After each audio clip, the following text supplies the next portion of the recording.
This is the Flabbergasted Podcast, where we just can't believe you haven't seen it. Every episode, we discuss a movie that one of us has seen and the other hasn't. Follow us on Instagram at FlabberPod and subscribe in your podcast app of choice. I'm your host, Rogge. Let's get to it.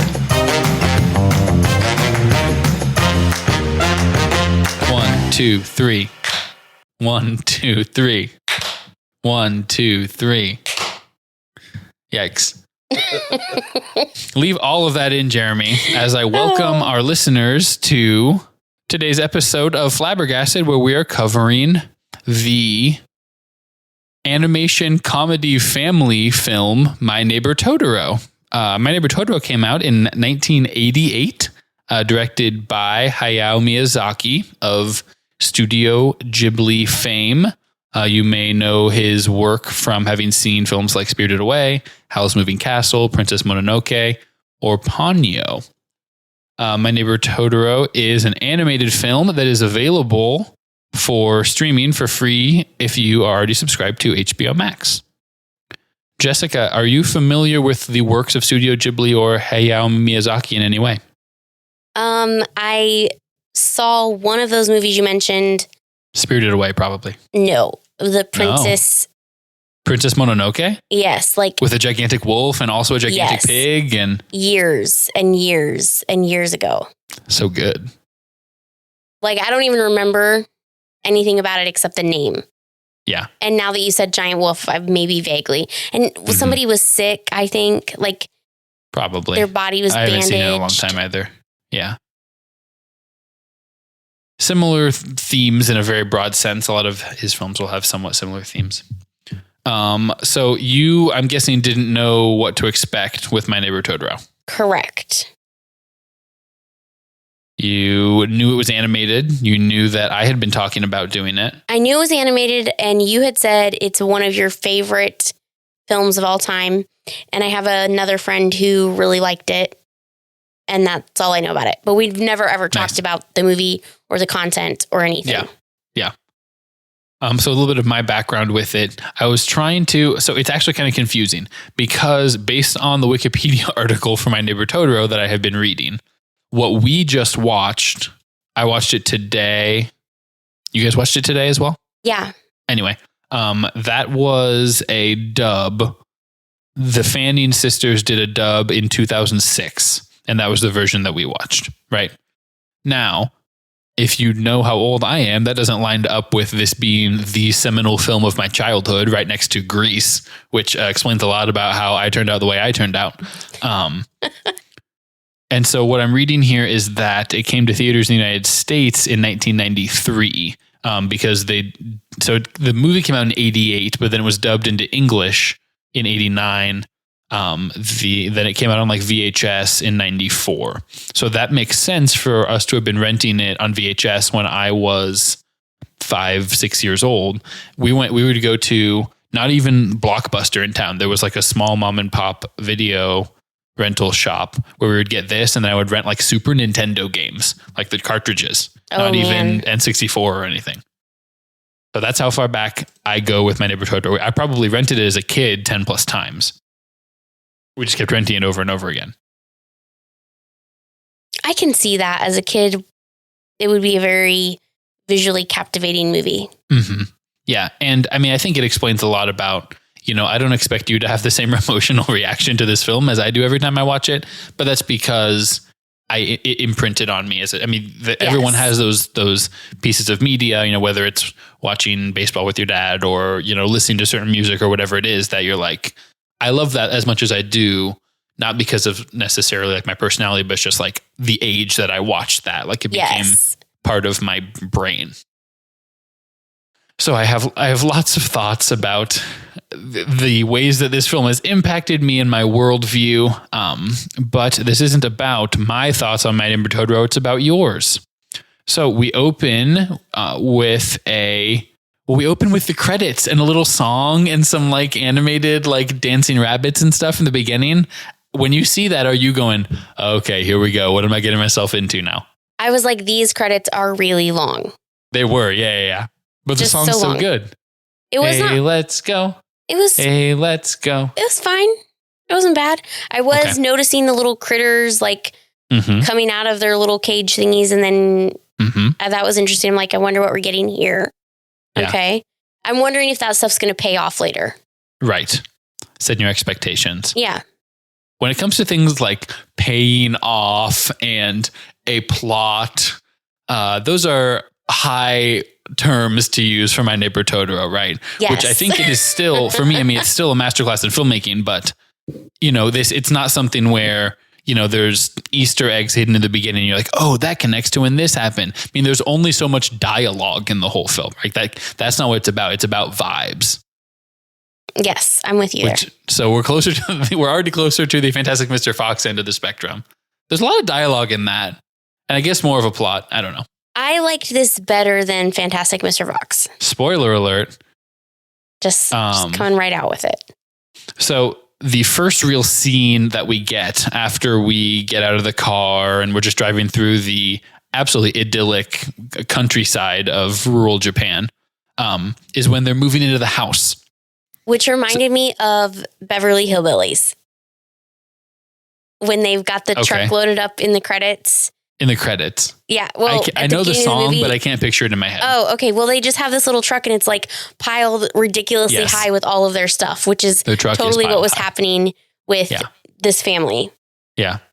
Which I don't know why, because it's not like I've seen Beverly Hillbillies like in the past 10 years or whatever, but it's a very iconic opening scene. And it just made me think of them driving through the little countryside with all their stuff. Yeah, absolutely. They're moving into this house. The girls think it's haunted. For me, what this brings back is vibes of like being a child and being like, whoa, a cool new building. I'm going to go explore it. And just running around while my parents are like doing whatever the official thing is. Did you have that same experience as a child? Did this connect you to like the idea of, I don't know if you ever moved when you were a little kid, being like, wow, look at this house. I wonder if there's secret rooms, that kind of thing. I did not ever move as a little kid, but I do relate to this. Like you're just saying, like, where it's like, okay, you're a kid, go do the kid thing. And we just went and did whatever. So we would have family friends and mom and dad would go over we would all go over for dinner, but dinner's not ready yet. So you just go out and you do whatever for an hour. And so that could be traipsing through the woods. It could be, you know, walking around the pond. It could be getting out on a boat. Like just anything that's just whatever. And there's so much freedom in that. I totally connected though with May repeating everything.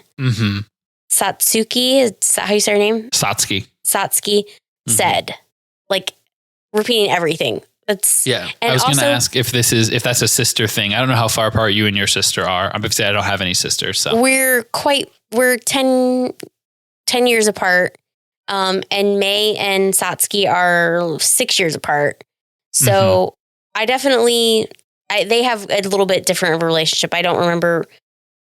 I was not May with my sister, but I would say like, go big sister here because for the most part, she's super patient with her. Yes. She doesn't leave her, especially at this beginning part. Later on, it's a different story.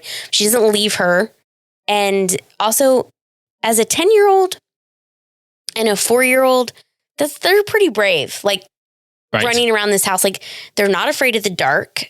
They're a little hesitant, but they're not afraid to just go running up into the attic. And you know what I mean? So that kind of impressed me because I haven't seen that as much in my experience with kids. Yeah, I have a lot of thoughts about all of this. There's parts of me that wonder if this is a cultural thing in some way. The amount of freedom that these kids are given to, I mean, walk a couple of miles to school is what Satsuki seems to be going. They just go meet dad at the bus stop. They're home alone all day after school. They have there's a lot of trust that they're going to just be fine and they can handle themselves, like a maturity thing. Is Satsuki, I guess Satsuki is maybe just other adults are like, oh, wow, what a polite kid. Or, you know, like that's such a, you know, she's so sweet. So maybe she is particularly responsible and mature for her age. I think she has to be probably because her mom's not there. Yeah. Which is not to say anything bad about her dad, who I think for me is a real example of like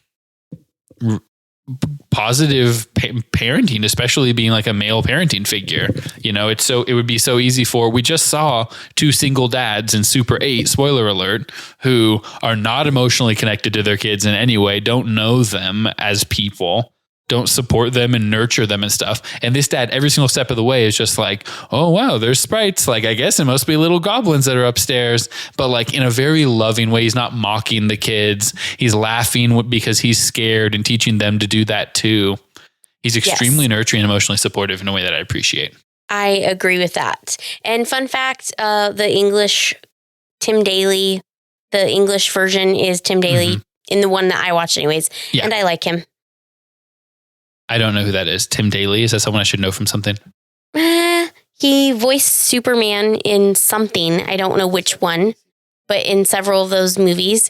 And he also was the husband on Madam Secretary, which is a TV show on Netflix more recently. Gotcha. And I believe he's done other things, but those are the top two that I can think of. Okay. Let's take a step back here. Animation style. Is this a film that strikes you as being actively pretty? Is it just pretty much standard animation? Is it ugly? It's not ugly. It's not. It is. It just is what it is. Like, you're not like, wow, like this is above and beyond. Right. But I'm also not like, ugh, this is the worst. Like it's a style that I'm familiar with, but I don't really have any strong feelings about it either way. Watching a lot of late 80s anime. I mean, I have seen the anime. Some Dragon Ball Z. No, you know what? That's never one. I never. No. I have not watched a ton of anime.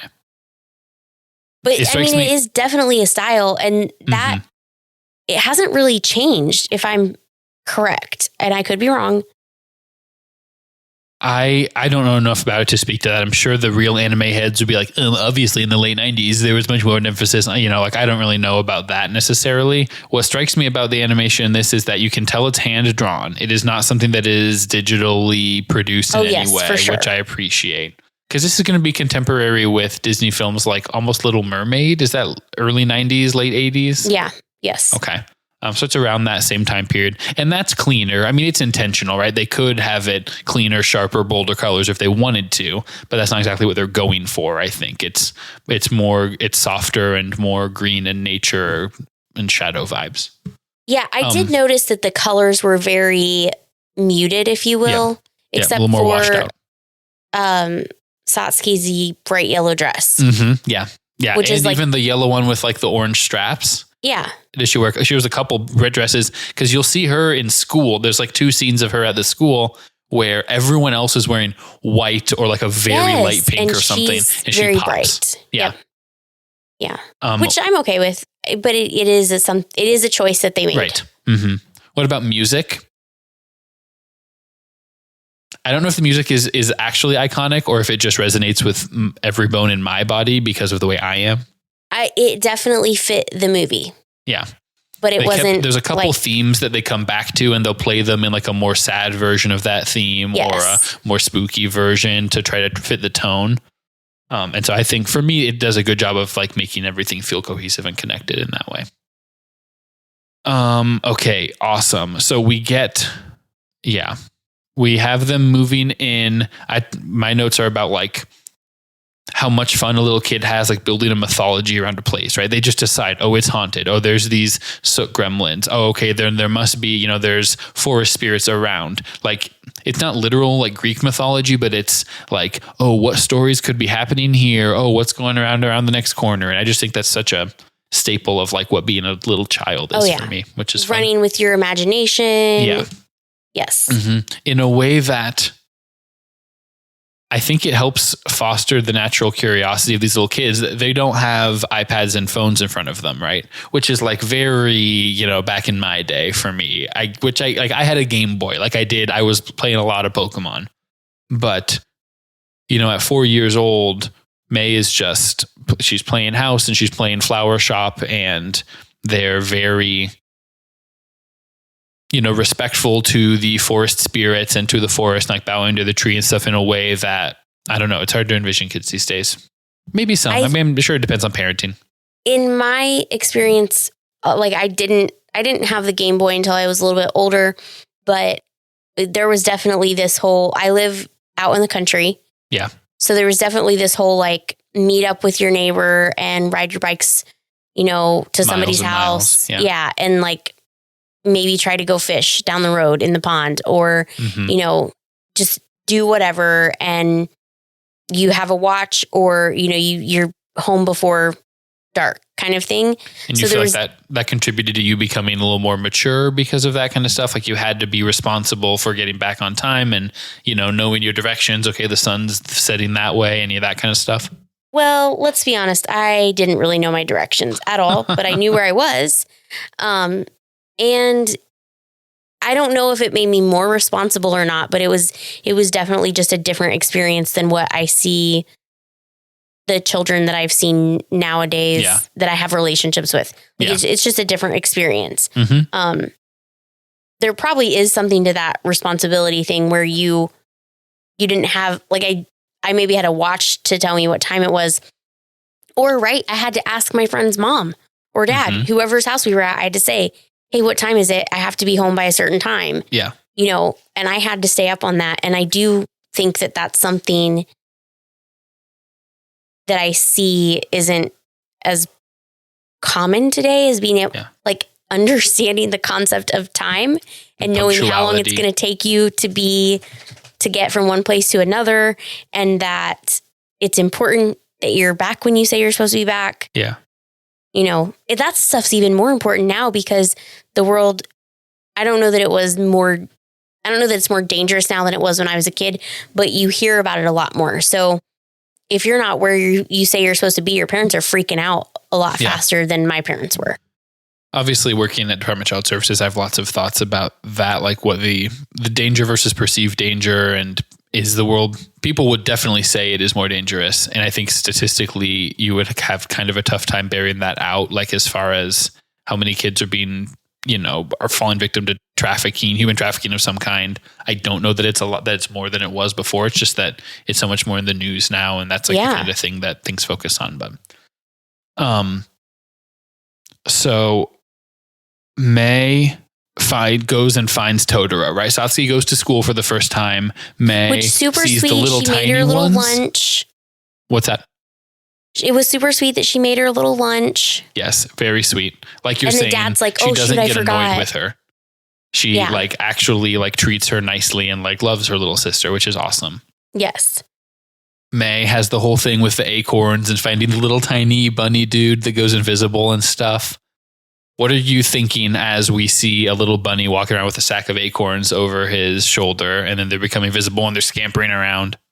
I'm honestly like, okay, that's entertaining, but what are you doing with the acorns? So I'm thinking they had acorns and they were hiding them under the house, and people moved into the house, and so they decided they needed to go get their stash of acorns. Oh, interesting. I have never once considered why any of the Totoro forest spirit characters are doing a thing that they're doing in this movie. Like a logical reason, Well, I just feel like we need to write this down because it's the first time that I have and you haven't. Right.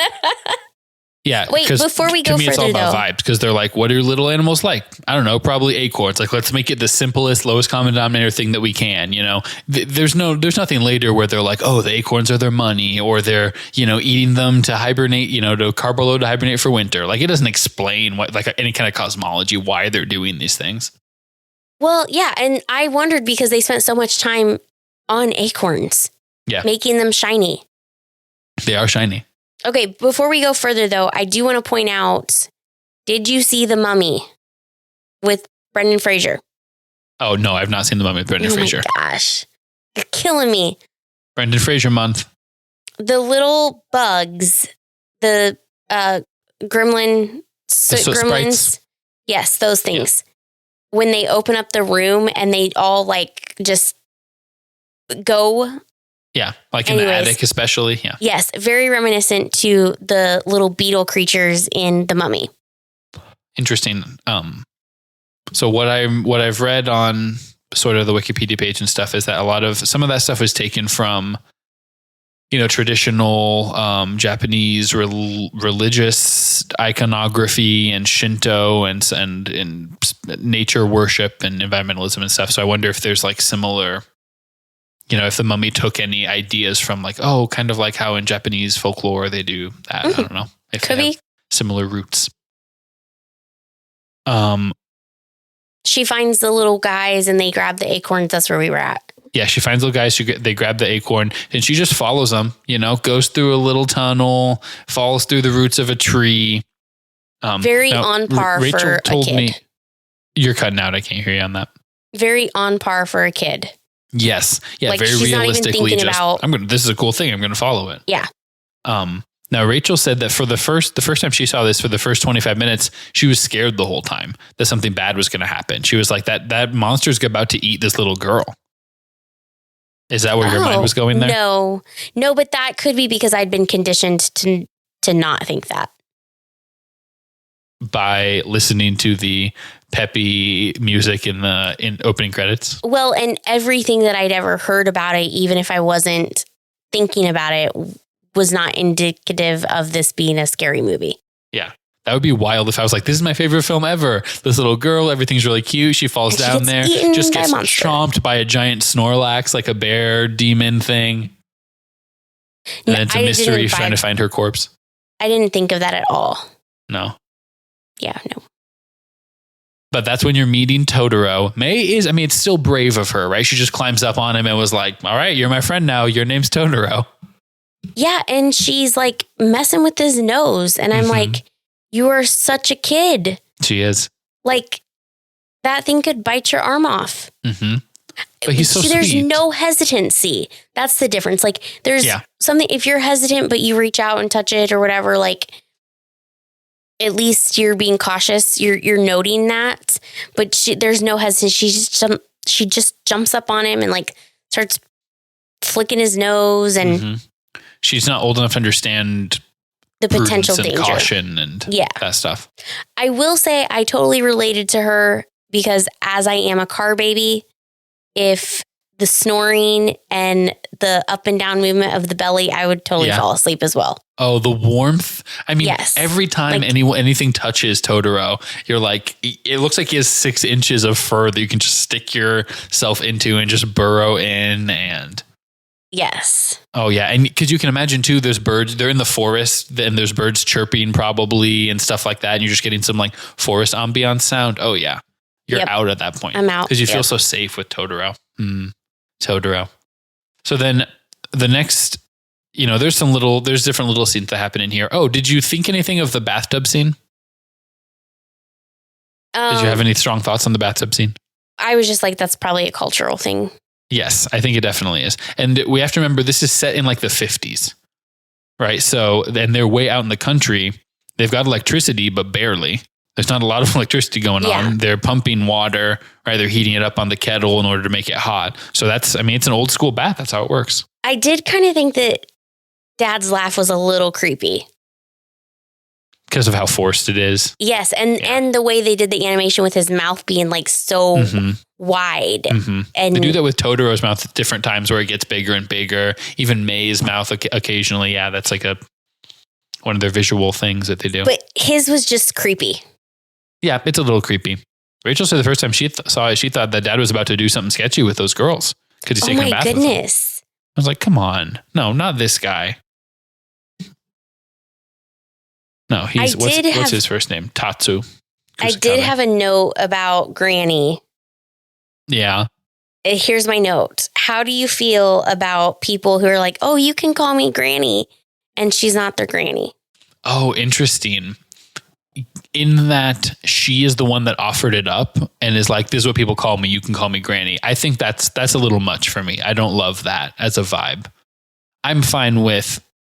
we had a couple people we called like Granny or Nana, Granny Jerry and Nana Joan, who like weren't blood related to us, which came from like my parents were like, okay, that's what we call them.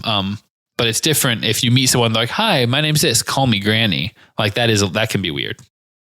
Yeah. How do you ever hear about that in your work stuff? Does that like kind of thing ever come up? I get to a house and I talk to someone, they're like, oh yeah, everybody calls me Mima. Yeah. Not in a way that's weird. Not in a way, usually if something like that happens, I'm like, well, kind of seems like a Mima. Like, I think that's what everyone calls her. Like, yeah. I don't know. This is one of those things that I always hear about, and it's just, I don't know. I'm not sure how I feel about it because I know people do that, but I don't know. Especially if you're introducing yourself to little kids and you say you can. So you're worried about it from like a forced connection standpoint, like someone that's like trying to get too familiar with a little kid too fast, that way they'll trust them too much, kind of thing. Yes, I think so. I haven't run into it. Because a lot of parents are really hesitant about who they let their kids hang out with and really vet that stuff. And even if they're not great parents, they still only really let their kids hang out with their actual grandparents or whatever. So I don't see it a ton. Okay. Well, that was just a weird thing I noticed. Like, I don't know. It was weird. Interesting. Yeah. By the end, you're like, okay, Granny really is just super nice and like does just care about the girls. Like that's all she cares about. Yeah. But yeah. So the notable thing that I had next is May goes to Satsuki's school, interrupts the middle of the school day, just sits down in there with her. That has to be cultural. That is not happening here now. 70 years ago in Japan, maybe. I can't speak to that. And the fact that she's like, well, she just wouldn't calm down unless I brought her. Like, I don't know any child care provider that I ever had that would have been okay with. No. I mean, we were still having babysitters when I was a little too old for one because my brother and I would like fight if you left us alone when I was like 13, he was 11. So by that point, I was definitely like bigger and taller than most of our babysitters, but still, we weren't like acting a fool or anything. I love the line when May's at school. She's just drawing a Totoro face, right? Because she just met her friend Totoro. And they're like, May, what are you drawing? She goes, it's a big Totoro. Just very matter of factly. And they're like, no, I guess it is a big Totoro. I think she is just very cute. I agree. Do you get any kind of weird vibe from this school? It's a little Miyazaki-y to me where there seem to be 300 fourth graders. Like they're all about the same age and there's a ton of them for how rural this community is. We only see one of them out in the community besides being at school. I honestly did not give any thought to the school. Okay. Outside of the kid getting hit on the head with the book. Yeah, because he's looking at Satsuki.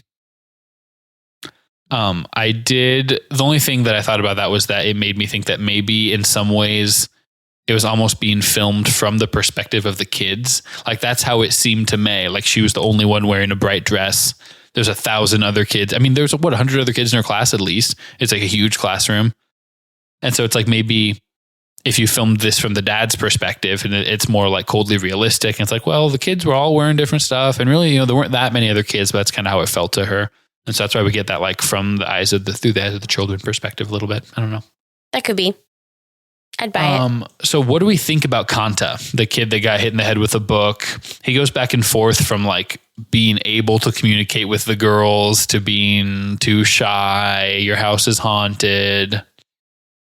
So I have mixed feelings about that because I was like, well, maybe he is just shy or whatever. But then he walks 30 feet away and yells at them, your house is haunted. Yeah. So obviously he doesn't really have a problem forming words. Right. But then he's trying to give them the umbrella and he's like grunting at them. Yeah. So that's like, you think that's a step too far for you in being, because clearly it's like a 10-year-old who's awkward around girls, especially. And maybe awkward in general. And so for you, that was like, that's too much. He can talk. Well, if he hadn't yelled at them that their house was haunted, I would have been like, okay, he has issues verbally communicating. Maybe not issues, but he has certain things that he doesn't verbally communicate very well. But he totally spoke. Yeah, I don't think it's a disability, but I kind of think it's like an embarrassment and awkwardness. And then you see him lying to his mom about the umbrella. And I'm just like, dude, you're a cool kid. Just be like, whatever. Like, just open your mouth, say, here, you can use my umbrella. Yeah, but I mean, a 10-year-old boy and the new 10-year-old girl that just moved in and you think he's cute. Like, I don't know. Sometimes you're going to be weird about it. Weird about it to me is just not saying anything versus grunting. Yeah, at them. He's extra weird. That's fair. If he just dropped the umbrella or handed it to them and then turned and walked away, that would be even better than like grunting at them. Yeah, it's weird. The grunting is weird. I'll give you that for sure. So then, and also, I'm like, you're kind of a little punk. Like, they just moved in, and you're gonna tease them that their house is haunted. Like, what? And then stick his tongue out at her when she drives by on the bike. Which I guess is a very 10-year-old thing to do. So we're about to move into an iconic scene with where they give the Totoro the umbrella, and they're waiting for their dad at the bus stop and stuff. Did we skip that their mom's in the hospital? Yeah, we skipped that their mom's in the hospital. That's why they don't have a mom, is because she's in the hospital. She's not dead. And we don't know why. She has some sort of chronic illness. Yeah, I mean, it kind of has cancer vibes. It's not really clear, yeah. Okay. Nope, we don't know why. That is another on a long list of things that movies usually are concerned about telling you things like that. My Neighbor Totoro is not concerned. That is not that when they're making My Neighbor Totoro, they're like, that's fine. She's just sick. We'll keep it popping. She's sick. That's fine. She's sick. On. May, can we talk about May's mint green raincoat, where it's like wrapped up around her a lot, and she's just like kind of squeezed into it, and her face is like a little pudge from it. It's so cute. She's adorable. Fashion icon May. How about how May has a cute little raincoat and Satsuki does not? Satsuki has a regular raincoat, right? Or is she just wearing her dress? I feel like it looked like she was just in her dress to me. It might be. It looked like she was just not for little kids. I don't know. Getting the fun fashion-y stuff, honestly.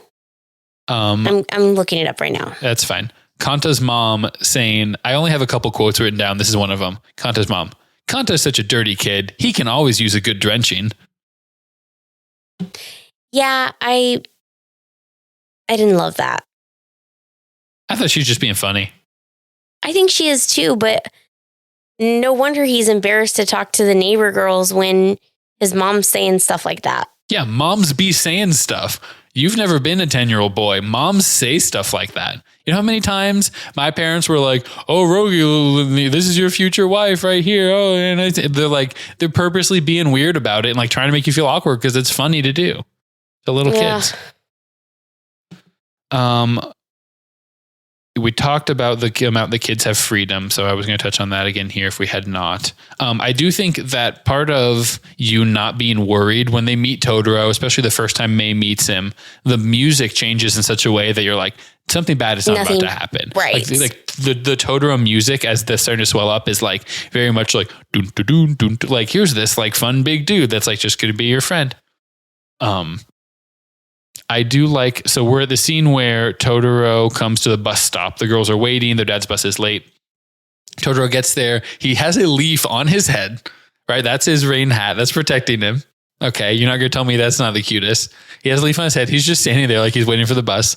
And Satsuki sees his feet and looks up and goes, Totoro? And he just side eyes her, squinting as if to say, obviously he doesn't talk. He's Totoro, but as if to say, how you know my name's Totoro? I definitely relate to that side eye thing because Daphne does that to me all the time. Yeah. And you know what she's saying when she does it. Oh, right? yeah. I think this is a later note that I have, but like all of these, anything that's animalian at all, like Totoro, the other little ones, or the cat bus. Obviously, I mean like cat bus. Come on, we'll get to cat bus.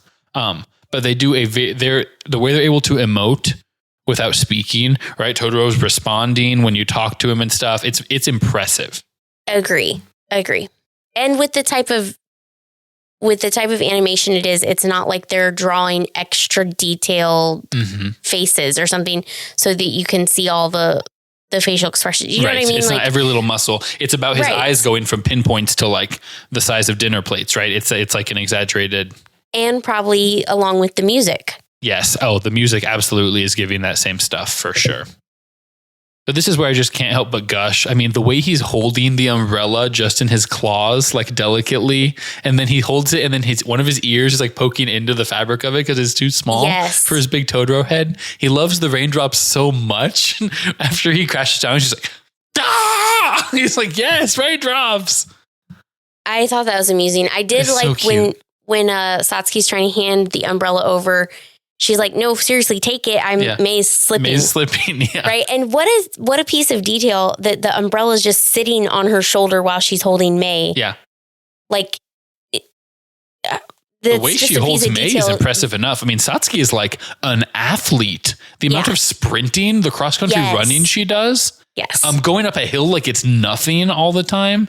And then, I mean, she's doubled over. You're not going to be able to hear me if I'm like demonstrating it, but she's doubled over with a child, probably weighs 50 pounds on her back. Yeah. And it's just like holding that position. I was like, geez. With the umbrella like crutched in her shoulder. Yeah. She's so strong. So then the cat bus comes, AKA catter bus is what my friends and I usually call it for some reason. How do we feel about cat bus? Well, I'm amused. I'm also like, why do you have 25 legs? Even buses don't have that many wheels, but okay, whatever. Cat bus. The way that the door opens up. Yeah. And then it has to get even bigger because it forgot how big Totoro actually is. Why does Totoro can literally fly? Why does he need a bus to take him places? Why does he need a bus? That's what I'm wondering. But if you were a Totoro and you got to have one other giant animal companion, why would you not make it a cat-based bus? It's just beautiful. Why would you not make it a dog bus? Sure. A dog bus would have been really fun too. Although absolutely. I think a cat makes more sense for that and is more entertaining. Yeah, or like walking on the power lines and stuff like that. It's just a little more nimbleness. That was super fun. Yes. I loved that. The second catter bus scene, yeah, is really, really good. So then Totoro gives them the little tiny package of he takes the umbrella, doesn't give it back, takes the umbrella. Yes, which I didn't understand. I'm like, you're getting on the bus, just give them the umbrella. But whatever. Right. It was like, I don't know if that was it going to be just a gift or if he bought the umbrella from them using acorns and he was like, this is an exchange that we're making. Oh, okay. It's not clear to me.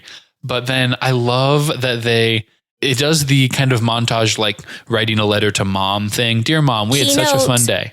Montages are back. And how do we know time has passed? Yeah. Because she says, May looks every day. Every day. Mm-hmm. And then we got a few different shots of May crouching down. I love her sitting there and watching. Like, that's real. Little kids, they'll get fixated on this one thing that they're doing. And she's obviously into Totoro. Totoro gave her acorns. So, of course, she planted them. And she's like, I'm going to watch them. I have nothing better to do. I'm May. I'm just going to wait for these to grow. And that was really endearing to me. And I like that she had the little watering can next to her in one of them. So she's trying to actively take care of these things. She's wearing a sun hat for some reason. For a 4-year-old? Are you kidding me? Like, go you. Yeah, I think she's a pretty mature 4-year-old. She thought that she knew the way to the hospital here later on. It's really, really good. And that's a scene too. I mean, the raindrop scene is a really good one, but then them like pulling the plants up from the ground. Were you struck by how much nature was in this? Like, was it obvious to you that was like a theme of the film, was like the human's connection to sort of the spirit that these trees and plants have? Okay. So no. Nice. I was not in it in that way. I thought it was cool. Yeah. I'm like, oh yeah, fun. And then the tree grows. And the thing that I'm thinking is these are magic acorns that are going to grow another tree like the one that he lives in. Yeah. And that's what it's going to be like. And then they wake up the next morning and it's gone. And I'm like, okay, so maybe that's supposed to be like a vision of the future. And that tree is going to be there when it grows. That's the tree that's going to be there. But there was nothing in this that was like making me feel, I don't know. I wasn't in it in that way. Yeah. I'm not saying I didn't like it because I love nature. Well, I don't love bugs. Let's just be clear. Yeah. But other nature, I'm a fan of. Mm-hmm. I like trees. I like flowers. I like plants, Yeah. So I'm into that, but this did not make me feel, I don't know. I didn't hit that connection. I think there's another layer that exists that we're just missing culturally, where it's like a connection to like a Shinto sort of animism, like a more Japanese specific intertwining of like a nature-based religion. Like they had the shrines and things like that. Even the dad had them go and like, thank an unknown forest spirit for letting them come, stuff like that. So I did appreciate that. And what I was pulling from that is that because they were being respectful to the nature around them, that these, nature spirits were helping protect them. Yeah. Right. Yeah. And so that's the tie that I pulled. But yeah, I think that's a good lesson even for, a kid now is like, hey, if there's like if there's nature stuff around you, you respect it, right? You don't just like hack into trees and, carve into bark for no reason, or like, you don't kick like a domesticated animal or even really almost any animal. Like you treat things with respect and stuff like that. Littering, obviously, certainly none of that in this movie, unless you count a random girl's sandal, apparently. So, which we don't hear anything about later on. I know, cliffhanger. Totoro 2, to Toto, to Ro. So now we get into the last real chunk, because the movie's interestingly chunked out in like disconnected plot ways, right? It's like there's not necessarily a through line of like what's happening other than the mom's sick. So the mom's sick storyline is starting to come to a head here at the end, where they get a telegram. Satsuki's running around, going from house to house, making some phone calls and stuff, calling dad back. And this is where I really first start noticing like I think Satsuki is supposed to be fast. I mean, like she's booking. She is running like seemingly as fast as a bike would go, right? Yeah. She's flying. For this movie. Yeah. And I think the animation does a good job of like, it looks like she's moving fast when she's running. Yes, like the way her legs are working. And similarly, May is hustling, but her legs are shorter. And she's not just, her legs aren't moving just as fast as Satsuki's. Like they really took the time to be like, you could tell while you're watching May, well, yeah, look at how she's running. It's going to be slower. Illustrated differently in the way that they run. And that comes across. Mm-hmm. Yeah, for sure. Yeah. That level of detail I appreciated.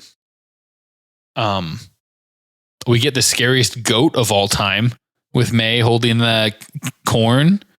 I love that scene. Yeah. Yes, because she's like, the goat just wants the corn and she's like, no, this is for my mom. Yeah. And then she leaves. And I'm just like, I just love that because even towards the end, she's carrying that stupid little corn. It's not stupid. It was very important to her, which I was like, is this magic corn?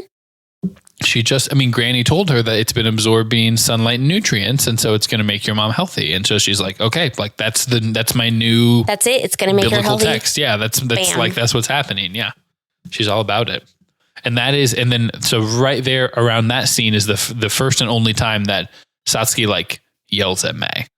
Yes. Right. That's the one time that she breaks, she snaps. I mean, she's under a lot of stress with mom being sick too, and she's sad about it. She cries to Granny later, but that's the one time that she kind of lets her guard down on that.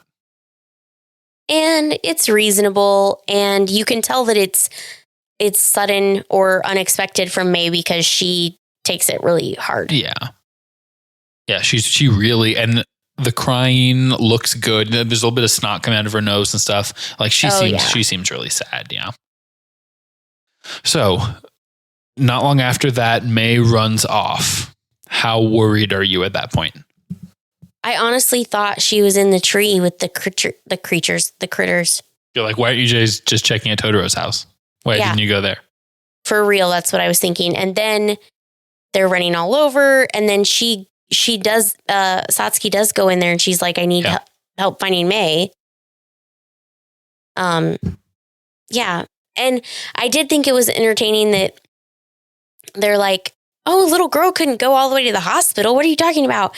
And I'm like, have you not been watching this whole movie? These kids go everywhere. Yeah. Like, what are you talking about? Yeah. And of course she can. Satsuki just sprinted here like clearly as possible. So it's right around there that I had my note about the animals being so emotive because, Satsuki is like crying to Totoro, like, I can't find her. I need your help. Like, is there anything you can do? And Totoro, you can see his face. He's just going, oh, May's in trouble. Like, I love May. Like, let's do it. Like, hey, Satsuki, come with me. We're going to get it going. Like, here we go. Also, I'm like, if he's a forest spirit, he should know where May is already. So, why do they have to go find him? So he has to follow your rules of what forest spirits should be doing. That's just not how this forest spirit works. He lays there, he hangs out, he collects some acorns. If someone comes and makes contact with him and is like actively respectful, then he'll engage with them. But he's just not the omniscient kind of forest spirit. Catterbus is omniscient. You can just write May on his forehead and he's like, all right, I guess I know where I'm going. Okay, I'll buy it. I don't know why he was at the bus stop then. I thought he was just hanging out with him because it was dark. He's just hanging out. He's just Totoroing around. Okay, I'll buy it. Totoro doesn't have to have a reason to Totoro if I'm going to use Totoro as a verb, which I am in this context. That's totally you're right. It's not all reasoning. So they fly to Catbus on top of the tree. Catbus takes them to go find May. And then he takes May and Satsuki to the hospital where they drop off that corn.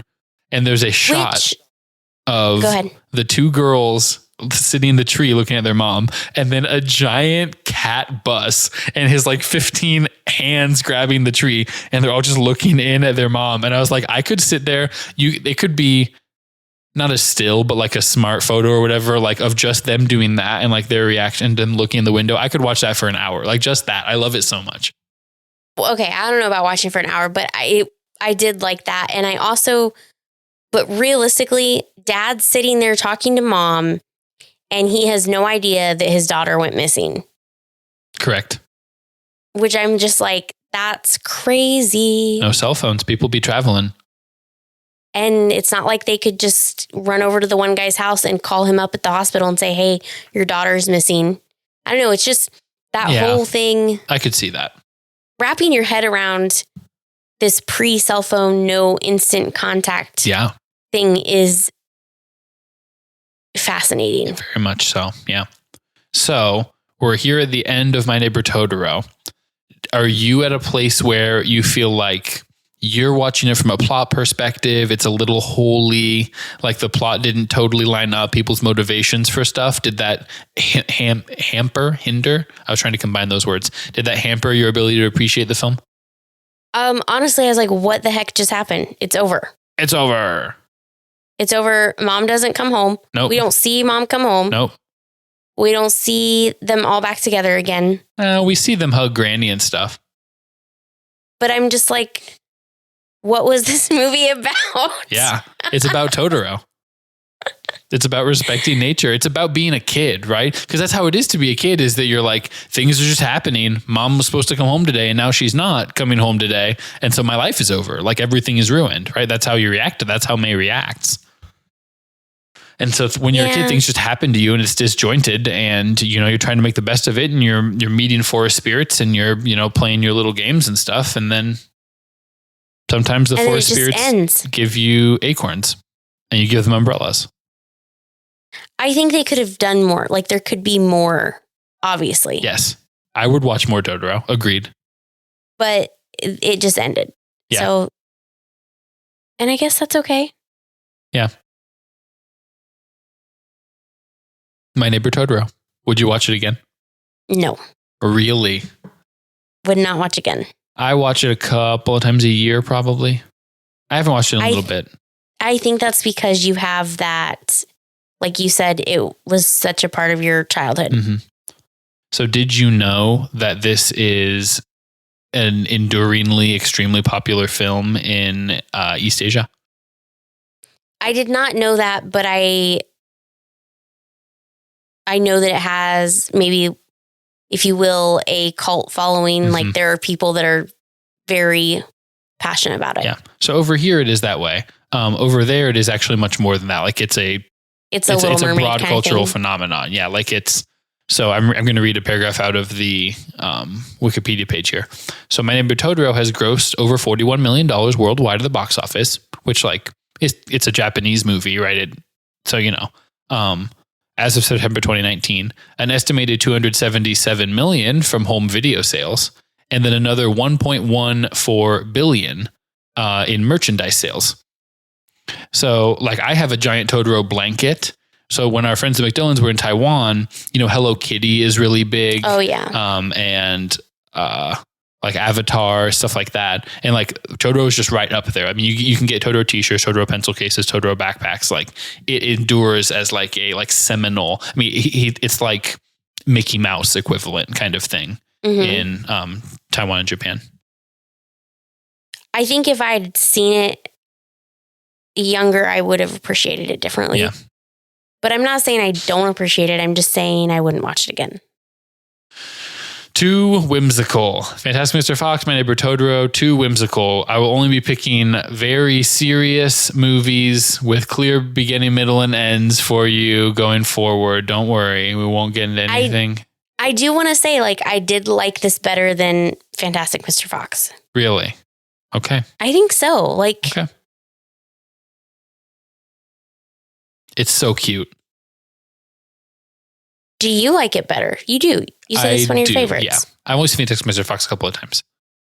I hadn't seen, so I watched it a bunch when I was a little kid, and then I didn't see it for, I don't know, 10 years, 15 years. We didn't own a copy of it. It was for a long time difficult to get on DVD. Like when Amazon first came out and you could, that was the first time I ever thought about like, oh, I remember this when I was a kid. Like, let's see how much this is. And it's like $100 or something to you have to get like a certain like Japanese copy or whatever. So then Rachel got me a copy for Christmas in like 2012, maybe. It was probably about right. And so she and Eric and I are all watching it in the lobby at a dorm. And by the end of it, Eric and I are like jumping up and down, singing Totoro, Totoro, like running in a circle and stuff. Like it really hit.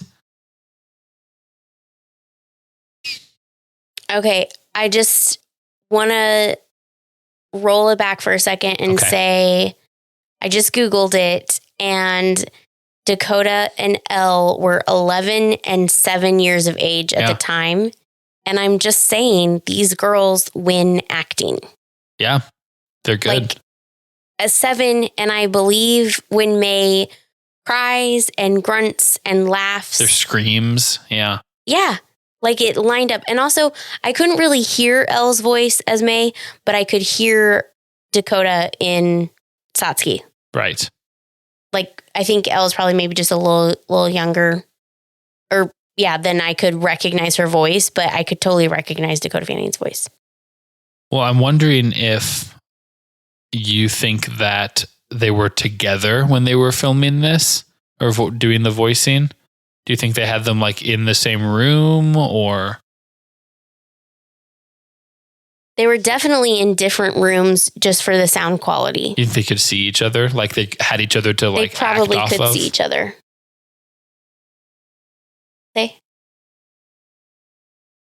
Yeah. Sound booths have windows is what Jeremy just said. Yeah. But so they're definitely each had their own booth, and I would say they could have seen each other. So you think they brought them in on the same day? At least it wasn't separate days and they just had nothing to go off of, just like record these lines. Yeah, I think that would be really hard. Yeah, especially for a kid. For them, yeah. Also, fun fact, Dakota was in Super 8 for like a half a second. Really? In the town meeting. Okay, interesting. Just cause. But yeah. So those girls win. They're really good. Anyways, I wouldn't watch it again. I don't hate it though. Well, I appreciate that. We'll see how I react when you bring up your favorite films of all time that I haven't seen. It's so hard to find favorite films that you haven't seen. Okay, we have to talk about that next. Guys, let us know how you felt about My Neighbor Totoro, available on HBO Max, how it stacks up in terms of whimsy with whimsical films such as Monuments Men and Concrete Cowboy. Follow us on Instagram at FlabberPod. There's some kind of voicemail that we have now. Jeremy, you'll have to put that in the show notes or something. I don't know what it is, and we're not going to sit here and wait during the outro to find it. Thank you so much for listening. Subscribe, unsubscribe, resubscribe, rate us 5 stars, and we'll see you again next time. Thanks. Bye. Bye.